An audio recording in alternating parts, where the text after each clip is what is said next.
Hola y bienvenidos. Hoy vamos a meternos de lleno en el enfoque clínico, el enfoque formal, para entender el consumo de sustancias y la adicción. Vamos a desglosar cómo los profesionales, tanto de la psicología como de la psiquiatría, estructuran su diagnóstico siempre basándose en un manual clínico muy específico.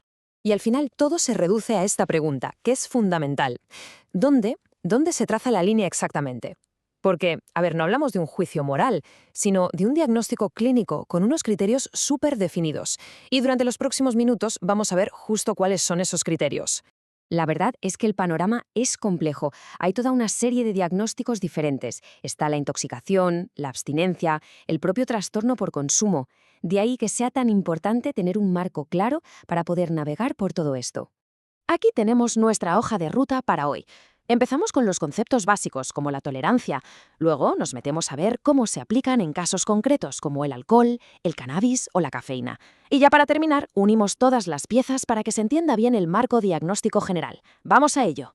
Vale, pues empecemos por el principio. Para poder definir qué es un trastorno adictivo, primero hay que entender sus pilares fundamentales. Y uno de los más importantes es, sin duda, el concepto de tolerancia.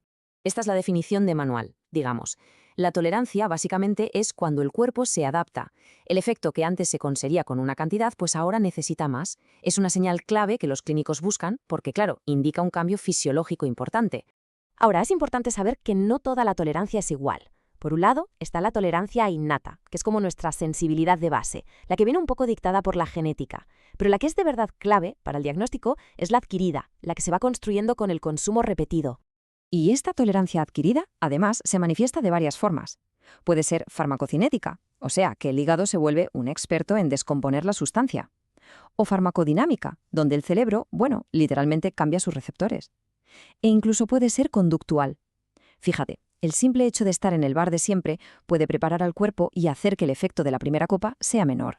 Venga, vamos a ver cómo se aplica todo esto en la práctica con un caso muy conocido, el del alcohol. Este caso ilustra a la perfección lo que se conoce como la trifecta diagnóstica que usan los clínicos: trastorno por consumo, intoxicación y abstinencia. Este enfoque lo que permite es diferenciar y analizar cada faceta del problema de una forma objetiva. Una vez, este número es la clave de todo. Para diagnosticar un trastorno por consumo de alcohol, los profesionales se basan en una lista de 11 síntomas posibles. Y ojo, no hace falta tenerlos todos, para nada. Lo que se busca es un patrón problemático que cause un malestar de verdad, uno significativo. Aquí vemos algunos de los síntomas más representativos. Es crucial fijarse en que no se centran solo en la cantidad, describen un patrón, esa pérdida de control, que el consumo ocupe un lugar central en la vida o seguir consumiendo a pesar de problemas evidentes. Son comportamientos que se pueden observar y que alejan el diagnóstico de un juicio para acercarlo a la clínica. Y aquí están las otras dos patas de la trifecta. Por un lado, la intoxicación, que describe los efectos agudos, los inmediatos. Y por otro, la abstinencia, que es lo que pasa cuando se para de golpe un consumo que ha sido intenso y prolongado. Son dos estados clínicos diferentes, pero que están relacionados. Bueno, pues ahora vamos a ver cómo este mismo marco se aplica a otras sustancias muy comunes. El sistema, como veremos, es consistente, pero tiene diferencias importantes que vale la pena destacar. ¿A qué suena familiar? Claro que sí. Para el trastorno por consumo de cannabis, el marco es prácticamente idéntico al del alcohol. De nuevo, se busca un patrón problemático que se manifieste con al menos 2 síntomas de una lista de 11, y todo esto en un periodo de 12 meses. Y otra vez, los conceptos centrales son los mismos: la pérdida de control, las consecuencias negativas, esas ansias intensas. La sustancia es distinta, sí, pero el patrón de comportamiento que define el trastorno es muy parecido. Lo que sí que cambia, por supuesto, son los síntomas específicos de intoxicación y abstinencia. En el caso del cannabis, pues hablamos de los ojos rojos o del aumento del apetito durante la intoxicación, y de cosas como la irritabilidad o la ansiedad durante la abstinencia.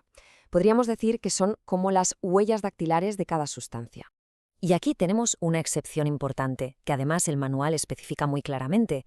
A diferencia del alcohol o del cannabis, no existe un diagnóstico formal de trastorno por consumo de cafeína. Y esto es crucial, porque aunque la cafeína sí genera dependencia, el patrón de deterioro que se le asocia no se considera clínicamente al mismo nivel. Pero cuidado, esto no significa que la cafeína no tenga efectos clínicos. El manual sí que reconoce y define la intoxicación por cafeína, con síntomas como el nerviosismo o las taquicardias, y también la abstinencia de cafeína, muy famosa por el dolor de cabeza, la fatiga y esa dificultad para concentrarse. Y para que veamos la amplitud del modelo, vamos a ver muy brevemente otra categoría, la de los alucinógenos, en concreto la cenciclidina o PCP. Una vez más, la estructura es la misma. Se busca un patrón problemático, esta vez definido por 2 de 10 criterios a lo largo de un año. La consistencia de este enfoque es precisamente lo que lo hace tan útil a nivel clínico. Y aquí vemos un matiz fundamental que demuestra cómo el marco se adapta. Mientras que la tolerancia sí que es un criterio para el PCP, el manual clínico especifica que, a diferencia del alcohol o del cannabis, no hay un síndrome de abstinencia formalmente establecido para esta sustancia. Como vemos, el modelo es consistente, pero también es flexible. Muy bien, pues ahora vamos a dar un paso atrás para unir todas las piezas. Y este es el punto clave de todo. El enfoque clínico moderno se basa en esta estructura de 3 partes. No se queda solo en preguntar si alguien consume mucho, va más allá. Evalúa el patrón a largo plazo, los efectos inmediatos y las consecuencias de dejarlo. Al separar estos 3 elementos, lo que se consigue es un diagnóstico muchísimo más preciso y sobre todo más humano, centrado en comprender en lugar de en juzgar. Así que todo esto nos lleva a esa reflexión final, cuando se entiende que existe una estructura diagnóstica con criterios objetivos, observables, la forma de ver estos problemas cambia por completo. Se pasa de un lenguaje de culpa a uno de diagnóstico, de un juicio moral a una comprensión médica. Gracias por habernos acompañado en este análisis.